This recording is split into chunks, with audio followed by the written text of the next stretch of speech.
An historic night at the Garden as BU and Northeastern hockey teams hit the ice for the first ever women's Beanpot game in a big arena.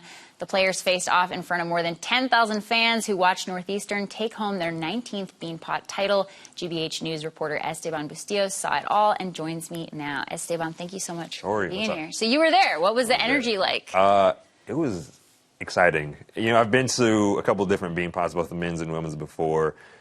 Nothing really like this. The official attendance that we were given last night, 10,633 in attendance for the BU Northeastern game, which Northeastern won 2-1 in overtime.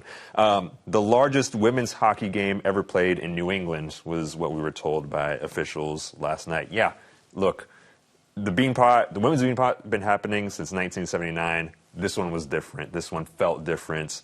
And I think people, both in attendance, players, coaches, everybody knew this one meant a little bit more. Here's Northeastern forward Skylar Irving after the game talking about cherishing the opportunity to play at the Garden. It's historic that we are able to play here and like all the hard work that has gone into us being able to play at the Garden. So I just think it's an extra special moment and it's something that I'm going to definitely treasure for the rest of my life. I guess my question is, what took so long?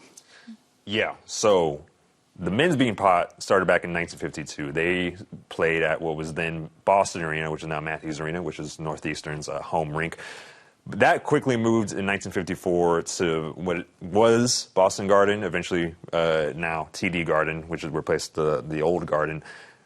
And the women's Beanpot since '79 had always been played on the home rinks of one of the four member schools. I think the resources have changed. People have been, the schools, the programs have been given more money, more attention. That's not just in hockey, that's across women's sports, both the collegiate and professional levels. I think, too, one of the things, like, you know, would this have worked 20, 30 years ago? Would people have shown up? I'm not sure, but they did last night, and I think because of that, we're going to see this thing probably grow from here. I mean, this is significant for all women's sports, right? To have those resources. You mentioned the colleges having more resources, but of course, those colleges have had the resources. It's the women's teams, right? Right. Yeah. You know, I talked to Diane Derbergosian, who was the MVP of the first ever Beanpot back in 1979, the first women's Beanpot. She remembers, you know, at the time, Northeastern's team, it wasn't even a varsity recognized sport by Northeastern.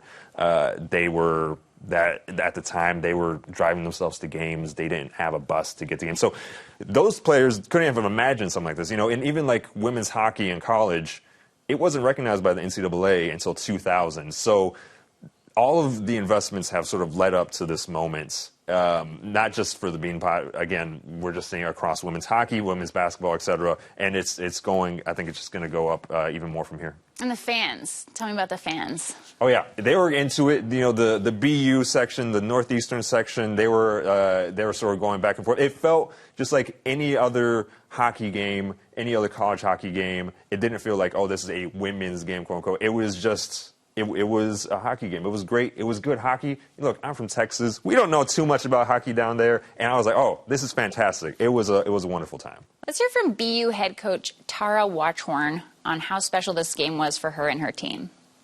You know, I've always believed that, you know, if you make an environment like this, fans will come. There's an amazing, fan base for women's hockey and excitement, especially in this amazing city for this amazing sport, and really special moment, and it was fun to see them take it in. I mean, that's the thing, right? If there is that excitement, and that's been the problem, is that maybe it's not, you don't have the excitement not because it's a women's sport, but because you don't have the resources, right? To play at the Garden, inherently you're going to bring in more fans. Right.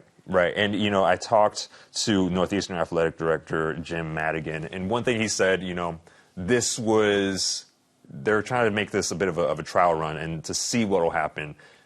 I don't think after last night there's any way they go back and they send it like, that was great, now go back to your campus arenas. And again, those aren't bad arenas. They're some of the best in the country. But after last night, I don't think we're going to see the women ever play the Beanpot there again. I think it's at TD Garden. It's going to stay there. Amazing. Yeah. Cool. It's good stuff. Yeah. I mean, what do you think about, like, the significance for this sport? Like, you mentioned that other sports are kind of moving forward. Like, this is, I don't know, is there more interest in adding more resources to this? Like, what are we looking at in the future? I don't know if there's necessarily, in terms of resources, what else we'll see, but I think what we're just going to see is just the interest is going to increase. Given that record-setting attendance was on a night where the Green Line couldn't get to North Station. So mind you, once the city works again, we'll probably see more people show up. I think more people are going to be into it, and this is going to get bigger from here.